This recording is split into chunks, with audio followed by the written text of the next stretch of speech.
Louvado seja nosso Senhor Jesus Cristo. Só alguns avisos. Podem se sentar, por favor.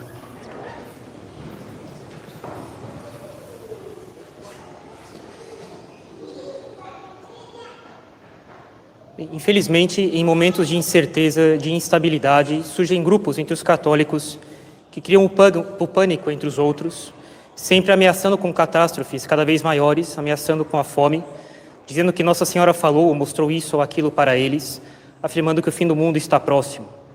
Não se iludam, Nosso Senhor mesmo alertou contra esses falsos profetas. Vede que não sejais enganados. Muitos virão em meu nome, dizendo sou eu, e ainda o tempo está próximo. Não sigais após eles. Tomam suas próprias vontades, pensamentos, durante a oração, como se fossem recados de Nossa Senhora, e fazem certas ameaças a quem não os segue, dizendo que estarão sendo mal orientados, mantém as pessoas em um medo desordenado que as impede de raciocinar devidamente. Alguns grupos querem juntar famílias, viverem isolados para se proteger. Essas iniciativas nada têm de espírito católico e não terminam bem. Que venham as catástrofes, que venha o comunismo, se Deus quiser que venha, e o enfrentaremos em nossos postos, esperando de Deus a fortaleza e a prudência.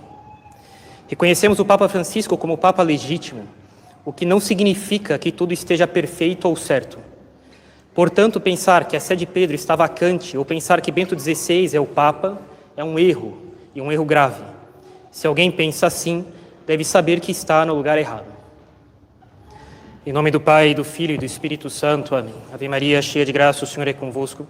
Bendita sois vós entre as mulheres, e bendito é o fruto do vosso ventre, Jesus.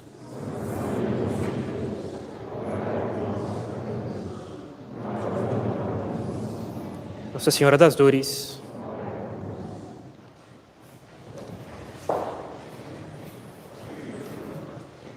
Caríssimos, passado o tempo pascal, em que os mistérios da vida de Cristo nesse mundo foram completamente realizados, sua paixão, seu sofrimento, sua morte na cruz, sua ressurreição, sua ascensão, Pentecostes, a promulgação da nova lei, a instituição definitiva da Igreja, agora é necessário viver uma vida verdadeiramente cristã. E a Igreja, para começar a partir dos mistérios pascais, ou do mistério pascal realizado, coloca a festa da Santíssima Trindade como o início, o marco de um início de uma vida verdadeiramente cristã. E essa vida ela começa no sacramento do batismo. Todos nós conhecemos qual é a fórmula do sacramento do batismo. Eu, Jesus Cristo, te batizo em nome do Pai, e do Filho e do Espírito Santo. Quem administra os sacramentos é Jesus Cristo. Eu te absolvo, eu, Jesus Cristo. Eu te batizo, eu, Jesus Cristo. Isto é o meu corpo, não é o corpo do Padre Luiz Fernando Pascotto, que estará no altar daqui a pouco, nem o sangue dele no cálice, é o sangue de Jesus Cristo, meu Jesus Cristo. Eu, Jesus Cristo, te batizo em nome do Pai e do Filho e do Espírito Santo. E não havia evangelho melhor para exprimir esse marco da festa de hoje, esse marco de um início de uma vida verdadeiramente cristã para nós. Não havia evangelho melhor do que o da missa de hoje. Ide em todo o mundo, ensinando todos os povos a observar tudo o que eu vos mandei, batizando-os em nome do Pai e do Filho e do Espírito Santo. E é assim que nesse sermão nós vamos ver mais profundamente o significado da palavra baptizo, o seu significado mais completo na língua de onde ele veio, esse termo, que é o grego. Por que a Igreja pegou um termo grego e simplesmente o manteve, ao invés de traduzi-lo para uma palavra propriamente latina? Eu te lavo, eu te limpo. Por que a Igreja manteve o verbo grego? 2. A partir de um conhecimento mais profundo dos vários aspectos do significado em grego da palavra baptizo, nós vamos ver certas considerações doutrinárias que devem ser tiradas daí, a respeito dos efeitos do sacramento do batismo. Em terceiro lugar, nós vamos passar dessas considerações doutrinárias e dogmáticas para considerar o que significa batizar em nome do Pai e do Filho e do Espírito Santo. E, em quarto e último lugar, que consequências isso tem para a nossa vida verdadeiramente cristã. Ensinai a observar tudo o que eu vos mandei, batizando-os em nome do Pai, do Filho e do Espírito Santo. A partir do nosso batismo, e nós vamos ver o que o nosso batismo realmente foi, nós vamos ver o que é necessário para uma vida verdadeiramente cristã. Pois bem, baptizo, em grego, significa, em primeiro lugar, o primeiro sentido que o dicionário dá. São duas colunas de sentido dessas letras pequenas, esses dicionários grandes, uma verdadeira pedreira. Né? É bastante coisa, duas colunas assim. Se fosse um livro normal, daria talvez 4, 5 páginas de sentido. O primeiro sentido, A maiúsculo, né? Mergulhar. Não é à toa que os primeiros batismos, os primeiros séculos, e entre os orientais ainda hoje é assim, se faz por imersão, mergulhando a pessoa que é batizada na água. Eu te mergulho, eu te submerjo. Mergulhar, imergir, submergir, enfiar num líquido. Esse é o primeiro sentido da palavra baptizo. E é esse o sentido que nós encontramos na pluma de São Basílio, de São Gregório de Nazianzo e de Tertuliano. Tertuliano, senhores, não é estritamente falando um padre da igreja. Para ser um padre da igreja são necessárias 4 condições, juntamente. Para ser um padre da igreja, em primeiro lugar, é necessário que seja bispo, porque os bispos constituem magistério na igreja. O magistério dos padres é uma participação do magistério propriamente dito dos bispos, porque a função de ensinar decorre da jurisdição eclesiástica, que é esse poder sobrenatural de governar as almas para o céu. Quem tem jurisdição, padre? Os bispos que têm uma nomeação numa diocese. Eles recebem daquele que tem a jurisdição universal, em máxima extensão e máxima intensidade, que é o Papa, eles recebem uma certa circunscrição sobre a qual eles vão poder julgar. O primeiro juiz da sua diocese é o bispo. Aqui na capela, se alguém vem casar, nós pedimos para o pároco a delegação para casar. Senão esse casamento é inválido. E o pároco dá. Porque quem tem jurisdição na sua paróquia é o pároco. Recebida do bispo, recebida do Papa, recebida de Jesus Cristo. A jurisdição propriamente dita cabe aos bispos. E é dela que decorre o poder de magistério. Podem perceber que num concílio ecumênico, quem vai para lá são os bispos que têm jurisdição, nem os bispos eméritos votam. Eles não têm mais jurisdição, eles tiveram jurisdição, não tem mais. Quem vota, quem manifesta a doutrina da igreja num concílio ecumênico, são bispos que têm jurisdição. Eles são igreja ensinante, eles são magistério, o órgão do magistério.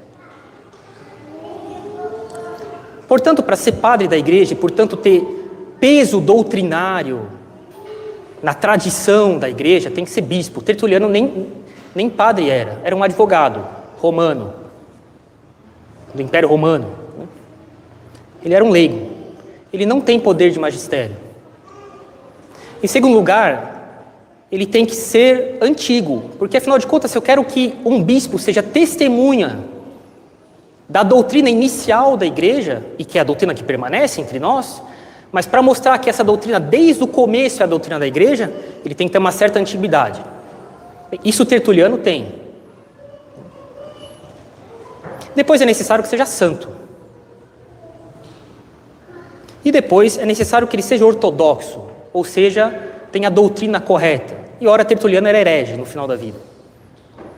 Quando nós citamos Tertuliano, é como testemunha histórica do que era ensinado pela igreja na época dele. Esse é o valor de Tertuliano. Um valor bastante considerável.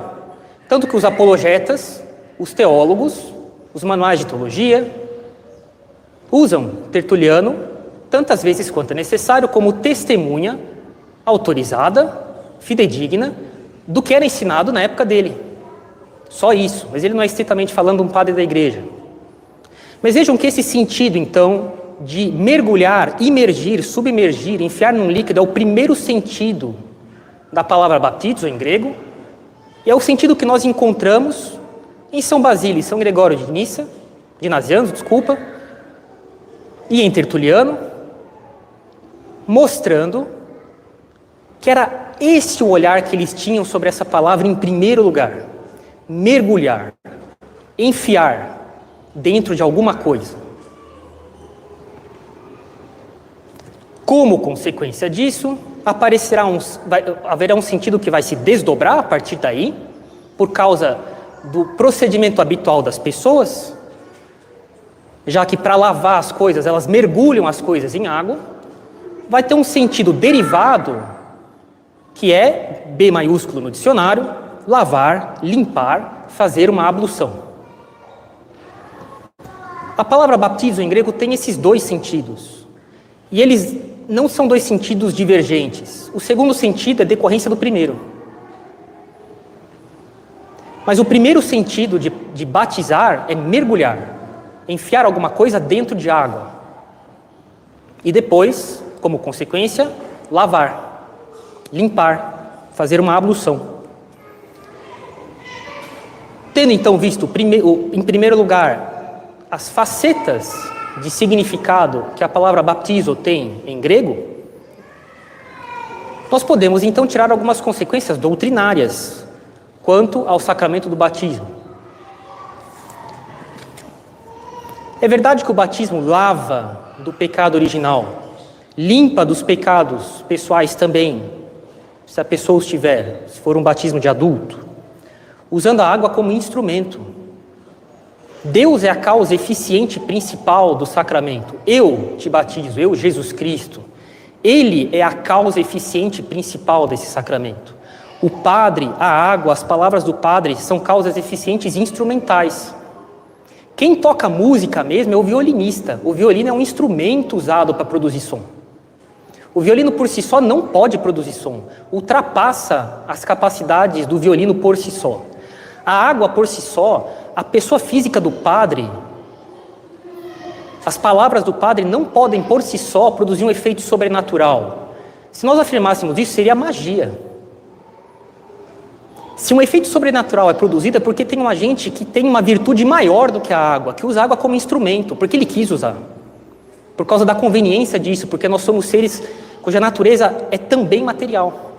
E, portanto, convém administrar bens espirituais usando meios materiais. A água, óleo, pão, vinho.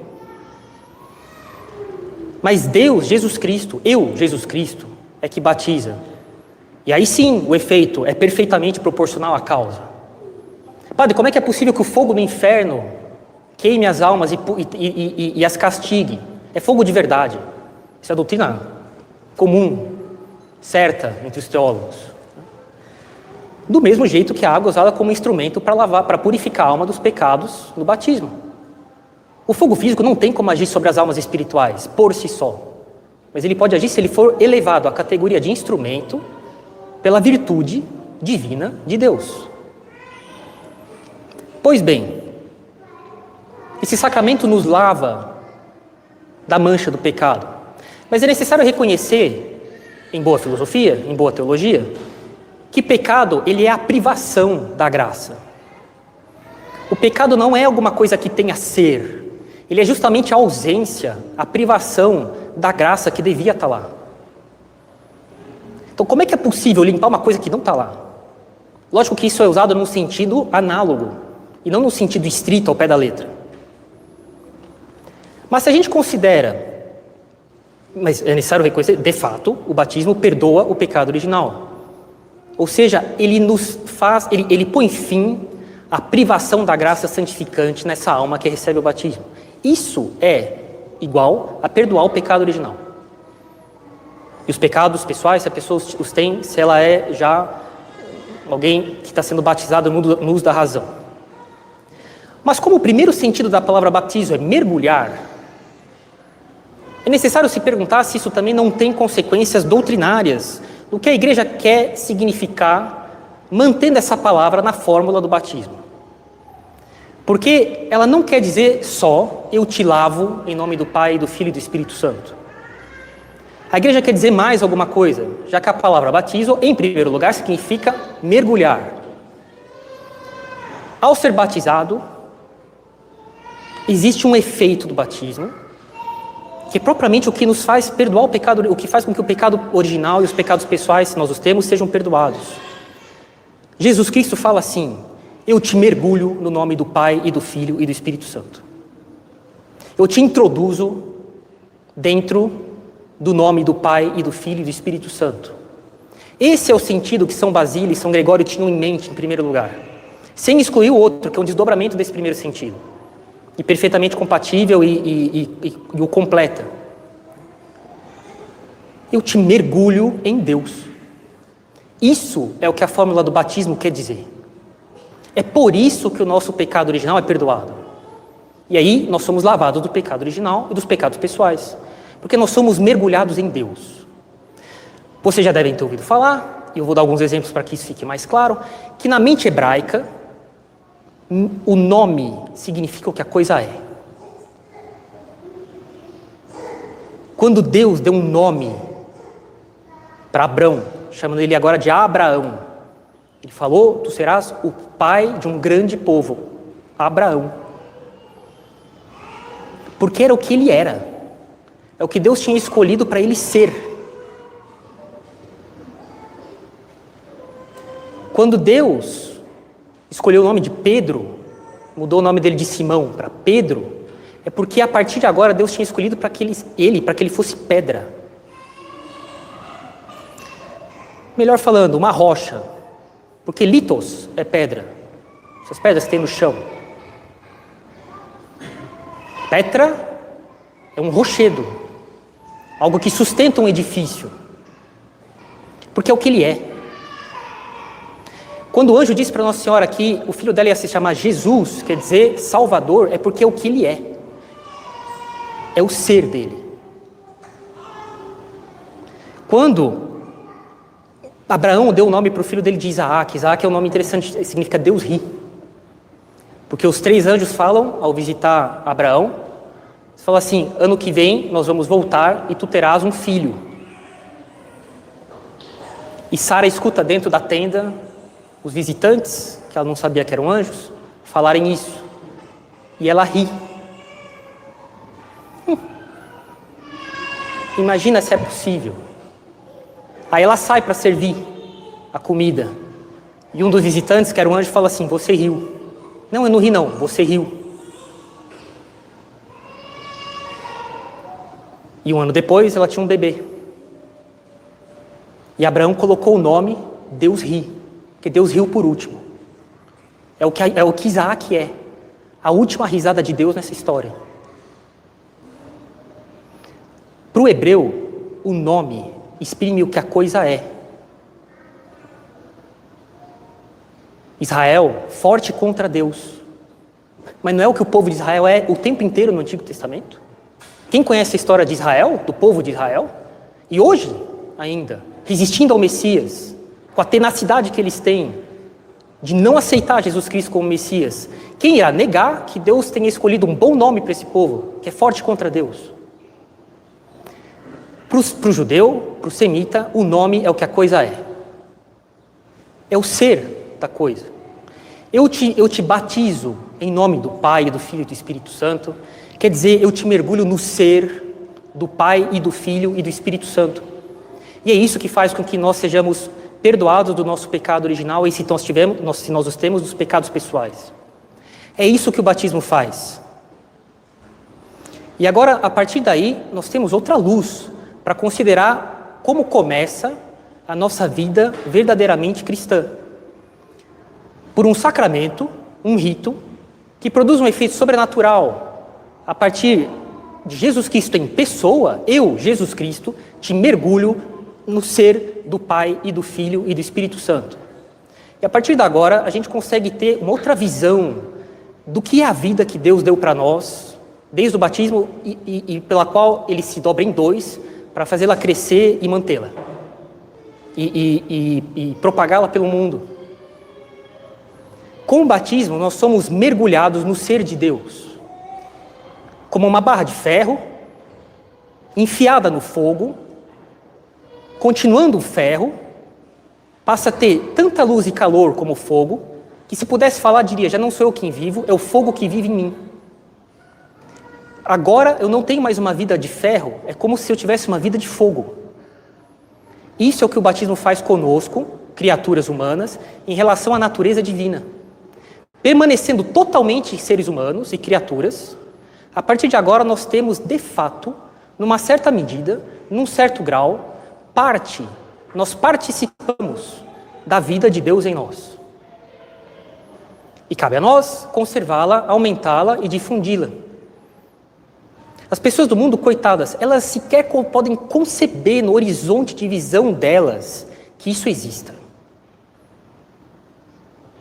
Esse é o nosso segredo.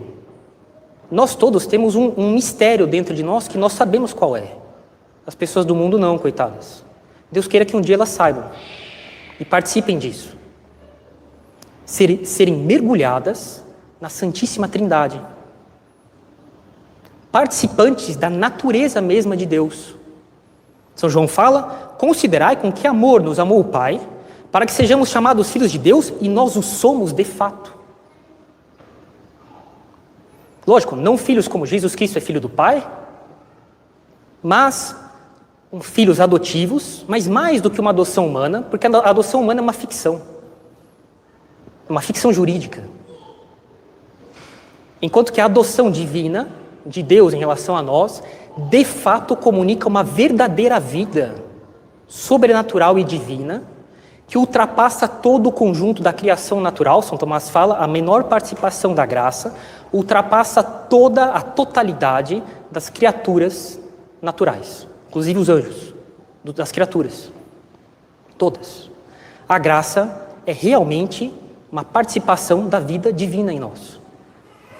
E o batismo faz com que nós sejamos mergulhados no ser da Santíssima Trindade e tenhamos uma vida sobrenatural e divina, participada em nós, num certo grau, e cabe a nós conservá-la e aumentá-la.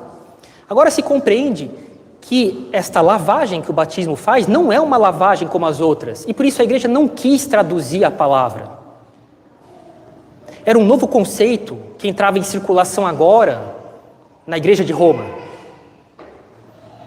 Naqueles fiéis que estavam sendo convertidos e formados na diocese de Roma, porque nós somos do rito romano.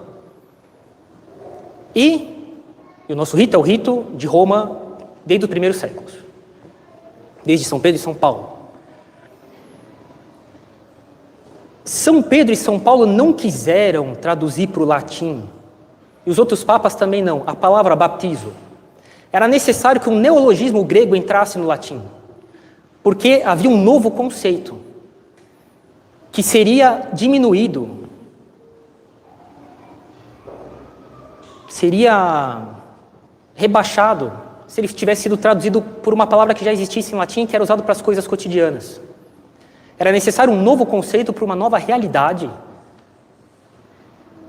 com a qual aquelas pessoas iam se relacionar. Estarem mergulhadas no ser da Santíssima Trindade. Por isso a igreja simplesmente manteve esse neologismo, ainda quando depois traduziu essa fórmula do grego para o latim. Pois bem, nós somos mergulhados então no ser do Pai e do Filho e do Espírito Santo, que é um só ser. Só há um Deus.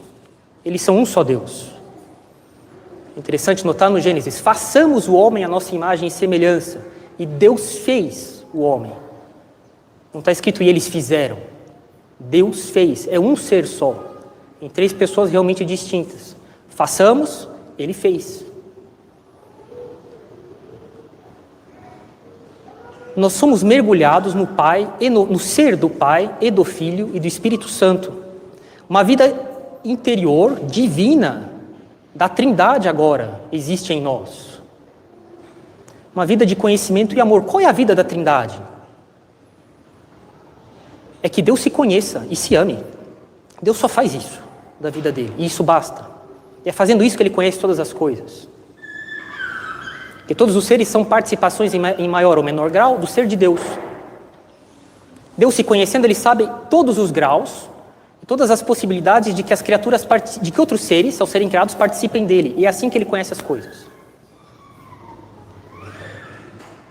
Deus, portanto, tem como vida simplicíssima, mas intensíssima, como a do fogo, que é sempre um bom exemplo.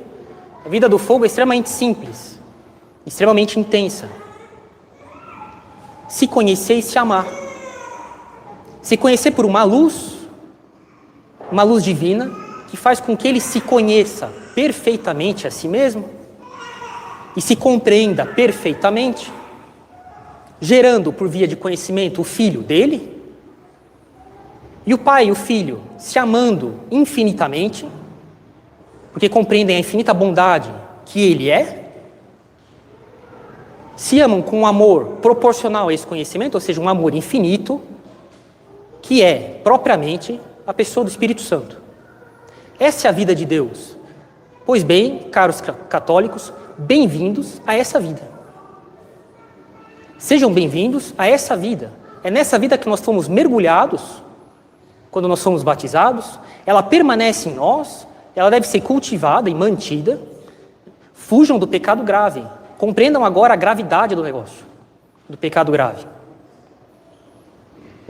O pecado grave, se fosse possível fazê-lo, bem, isso numa certa medida, num certo aspecto, fez na cruz, mata Deus. Certamente nas nossas almas, destruindo a vida de vida em nós. Essa é a vida verdadeiramente cristã. Pensar em Deus e amar a Deus. Imitar Deus não é ficar pensando em si mesmo é lógico que a gente deve fazer isso por reflexão, pensar em nós mesmos, fazer exame de consciência. Mas imitar a Deus, ter uma vida propriamente divina, não significa, então, o que Deus faz com ele, eu vou fazer comigo, sobre mim. Não. Significa pensar em Deus. E ter amor por Deus. Isso é ter a vida de Deus em nós. E é isso que deve ser a nossa vida. Isso é ter uma vida verdadeiramente cristã. Não é possível outra vida que mereça receber esse nome de vida verdadeiramente cristã. Não existe. São falsificações. São cópias baratas, moeda falsa, do que é uma vida cristã. Uma vida verdadeiramente cristã consiste em pensar em Deus e amá-lo. E isso é por hábito, por graça, por oração, pedir isso para Deus, afastar tudo o que bloqueia isso em nós, favorecer tudo o que facilita, favorece isso em nós. Isso é a vida verdadeiramente cristã. Fazer isso em família, fazer isso no seminário, como padre, no trabalho. Nada de uma vida banal, trivial, né, que seja alheia a essas coisas, né, e se separar de tudo que, em maior ou menor grau, não tem relação com conhecer e amar a Deus. Isso é uma vida verdadeiramente cristã. Não uma vida banal e supérflua. Uma vida que se ocupa de pensar e amar Deus. Essa deve ser a nossa vida. Espero que com essas considerações tenha uma nova luz na grandeza que é, por meio do batismo, a vida que Deus deu para nós.